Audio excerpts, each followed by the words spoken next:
ये बात 1 साल पहले की है। दिवाली का समय था और मुझे ऑफिस से बोनस मिला था। मैं बाजार से कुछ सामान खरीद कर घर लौट रहा था। जब मैं घर के करीब पहुंचने वाला था, मुझे एहसास हुआ कि मेरे पर्स जेब में नहीं है। मैं घबरा गया क्योंकि मेरे पर्स में न सिर्फ पैसे बल्कि मेरा लाइसेंस, पैन कार्ड और कुछ ज़रूरी कागज़ भी थे। मैंने जल्दी से सामान घर रखा और पूरे रास्ते अपने पर्स को देखते रहा, लेकिन नहीं मिला। घबराहट के साथ मेरा मन भी उदास हो गया था। त्योहार के समय जब किसी के साथ ऐसी घटना हो जाए तो आप समझ सकते हैं कि उसे कैसा लगता होगा। मैं हार मानकर घर आ गया और सोचा कि अगले दिन FIR लिखवाऊंगा। उदासी में बैठा मैं बस अपने आप को कोस रहा था और सोच रहा था कि आखिर कैसे मेरा पर्स गिर गया। रात के करीब 8 बजे दरवाजे की घंटी बजी और मैंने दरवाज़ा खोला। बाहर एक सरदार जी खड़े हुए थे और वे देखने में कुछ गरीब भी लग रहे थे। सरदार जी ने मुझे पूछा, भाई साहब आपका कोई सामान खो गया है क्या? मैंने कहा, हाँ सरदार जी मेरा पर्स खो गया है। उन्होंने मेरा पर्स मेरी तरफ करते हुए कहा, ये लीजिए आपका पर्स।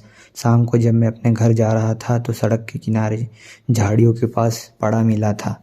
देख लीजिए सब सामान है कि नहीं।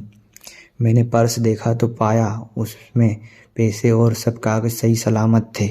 मैंने सरदार जी का शुक्रिया किया और उन्हें घर के अंदर आने को कहा। मैंने अपने पर्स में से 500 रुपये निकाले और सरदार जी को देने लगा, लेकिन उन्होंने मना कर दिया और कहा, भाई साहब मुझे पैसे नहीं चाहिए, मैं इलेक्ट्रीशियन और काम की तलाश में हूँ।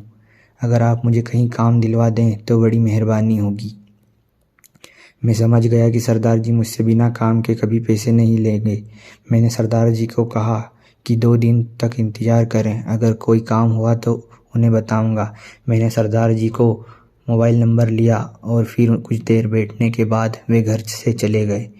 मैंने अपनी ज़िंदगी में इतना ईमानदार इंसान कभी नहीं देखा था और मैं दिल से उनकी मदद करना चाहता था। मैंने अपने सभी दोस्तों को जो कि सरदार जी के बारे में बताया। मेरे कुछ दोस्तों का अपना बिजनेस था और कई दोस्त बड़ी कंपनियों में जॉब करते थे।